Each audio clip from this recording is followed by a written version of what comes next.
स्नेहा सुल्लू को fashion house CEO बनाना चाहती थी, मगर सुल्लू ने इसके लिए मना कर दिया था। उसने स्नेहा मैम को कहा कि उसकी जगह राज को सीईओ बना दिया जाए।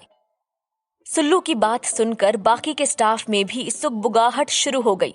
वो सब भी सुल्लू की बातों से सहमत थे। स्नेहा के पास अब कोई भी चारा नहीं बचा था, सिवाय इसके कि वो राज को सीईओ बना दे। मन ही मन उसे सुल्लू पर बहुत ज्यादा गुस्सा आ रहा था। स्नेहा का पासा उसी पर उलट गया था। आखिर स्नेहा ने सबके सामने राज को फैशन हाउस का नया सीईओ अपॉइंट कर दिया। सभी ने जोरों से तालियां बजाकर इस फैसले का स्वागत किया। सुल्लू तो बहुत ज्यादा खुश नजर आ रही थी, वहीं राज भी मुस्कुरा रहा था और सभी को थैंक यू कह रहा था। उसकी नजरें जब सुल्लू से मिली तो उसने आंखों ही आंखों में सुल्लू को थैंक यू कहा। सभी लोग अब फिर से पार्टी वाले मूड में आ गए थे, लेकिन तभी स्नेहा ने सभी को अपने अपने काम पर लौट जाने के लिए कहा और वो खुद भी अपने केबिन में आ गई। स्नेहा के जाने के बाद सुल्लू राज के पास गई और बोली, कंग्रेचुलेशंस राज। राज ने मुस्कुराते हुए कहा, थैंक यू सुल्लू, ये सब कुछ सिर्फ तुम्हारी वजह से हुआ है। इसका सारा क्रेडिट सिर्फ तुम्हें जाता है, इसलिए थैंक यू सो मच। तभी कविता ने सुल्लू से कहा, सुल्लू, स्नेहा मैम तुम्हें बुला रही हैं। सुल्लू ने यह सुनकर राज की ओर देखा। राज ने उससे इशारे से जाने के लिए कहा। सुल्लू स्नेहा के केबिन में चली गई। स्नेहा अपने चेयर पर बैठी थी। उसके हाथ आपस में गुथे हुए थे। उसके चेहरे से गुस्सा साफ नजर आ रहा था। सुल्लू को देखते ही उसने गुस्से से कहा, यह सब क्या था सुल्लू? तुम जानती थी कि सीईओ की पोस्ट मैंने केवल तुम्हें दी थी। अगर मैं राज को सीईओ बनाना चाहती तो मैं पहले ही कर सकती थी ना। अगर मैंने तुम्हें सीईओ बनाया तो कुछ सोच समझकर ही बनाया होगा ना। तुम ना सिर्फ मेरे फैसले के अगेंस्ट गई, बल्कि तुमने उसे बदल ही दिया। तुम जानती हो ना कि मेरे खिलाफ कोई कुछ बोलता है या करता है तो मुझे बिल्कुल भी पसंद नहीं आता। फिर भी तुमने ऐसा किया। मुझे जवाब दो सुल्लू कि तुमने ऐसा क्यों किया? सुल्लू ने शांति से जवाब दिया, मैम, इस बात का जवाब मैं मीटिंग में ही दे चुकी हूं। मैं सचमुच ये पोस्ट हैंडल नहीं कर पाऊंगी। मैं एक डिजाइनर हूं और मुझे डिजाइनिंग के अलावा और कुछ नहीं आता। राज इस पोजीशन के लिए मुझसे बेहतर कैंडिडेट था। आप देखिएगा, वो आपके सारे एक्सपेक्टेशंस पर खरा उतरेगा। स्नेहा के पास इस बात का कोई जवाब नहीं था। वो गुस्से से सुल्लू को घूरती रही। स्नेहा को चुप देखकर सुल्लू ने कहा, मैम, मुझे आपसे कुछ और भी कहना था। हाँ, कहो, क्या कहना है? मैम, मुझे 3 दिन की छुट्टी चाहिए, कुछ पर्सनल वर्क के लिए।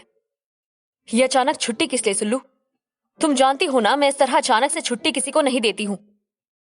मैम, जब से मैंने ये जॉब शुरू की है तब से सिवाय मेरे एक्सीडेंट के मैंने कभी छुट्टी नहीं मारी।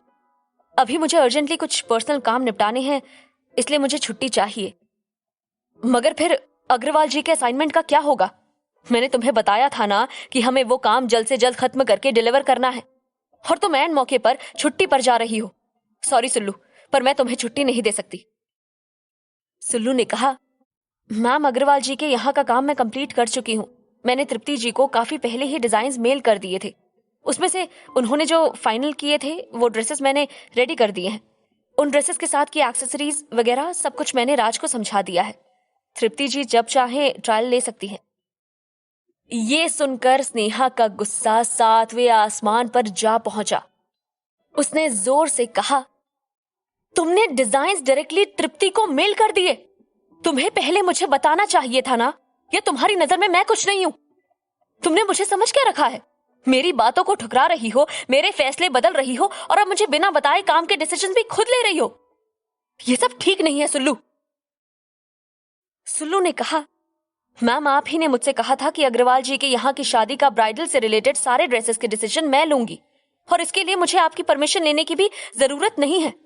इसलिए मैंने डिजाइन डायरेक्टली तृप्ति जी को भेज दिए। खैर, मेरा सारा काम कंप्लीट हो चुका है और मैंने राज को फर्दर डायरेक्शंस भी दे दिए हैं, इसलिए आपको कोई भी प्रॉब्लम नहीं होगी। तो क्या अब मैं छुट्टी पर जा सकती हूँ? स्नेहा के पास मना करने का अब कोई भी कारण नहीं था, इसलिए उसने कहा, ठीक है, तुम जा सकती हो। सुल्लू स्नेहा के केबिन से बाहर आ गई। बाहर आकर उसने राज को उसके और स्नेहा मैम के बीच हुई सारी बातें बता दी। राज ने उससे कहा, चिंता मत करो सुल्लू, तुमने उनका दांव चलने नहीं दिया, इसलिए वो अब खिसिया रही है। अच्छा सुल्लू, क्या तुम सचमुच 3 दिनों तक नहीं आने वाली हो? सुल्लू ने जवाब दिया, हाँ राज, मुझे एक मेंटल ब्रेक की जरूरत है। एक साथ इतना सब कुछ पता चला है कि अभी तक भी संभल नहीं पाई हूं, इसलिए शांति से बैठकर अपने आप को समय देना चाहती हूँ ताकि चीजों को अच्छे से समझ सकूं। अच्छा, चलती हूँ, बाय। इतना कहकर सुल्लू ने अपना बैग उठाया और फैशन हाउस से बाहर आ गई। फिर उसने अपनी स्कूटी स्टार्ट की और नीलू के घर की ओर चल दी। कुछ ही देर बाद वो नीलू के घर के बाहर थी। उसने जाकर देखा नीलू के घर पर ताला लगा था। सुल्लू को बहुत गुस्सा आया। इस समय उसे अपने दोस्तों की बहुत ज्यादा जरूरत थी और वो दोनों यहां नहीं थे। उसने नीलू को कॉल किया। नीलू ने कॉल उठाकर कहा, हाय मेरी जान, आज मेरी याद कैसे आई? सुल्लू ने गुस्से में कहा, जान गई भाड़ में, तुम लोग हो कहां इस समय? मैं तुम्हारे घर के बाहर खड़ी हूं, जल्दी आओ।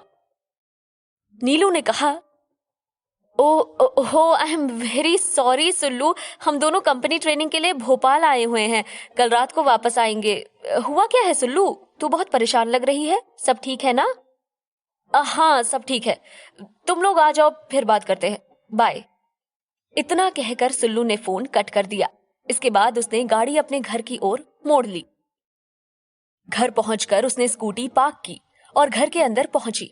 उसे थोड़ा जल्दी घर पर देखकर उसकी मम्मी ने पूछा, अरे सुल्लू, आज इतनी जल्दी आ गई, तबीयत तो ठीक है ना तेरी?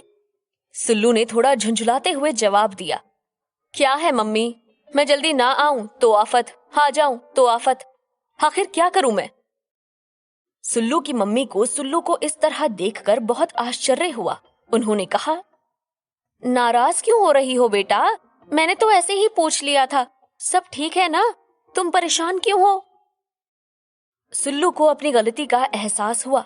उसने धीरे से कहा, हाँ मम्मी मैं ठीक हूँ, बस सर में थोड़ा सा दर्द है, प्लीज एक कप गर्मा गर्म चाय पिला दो ना, मैं तब तक चेंज कर लेती हूँ।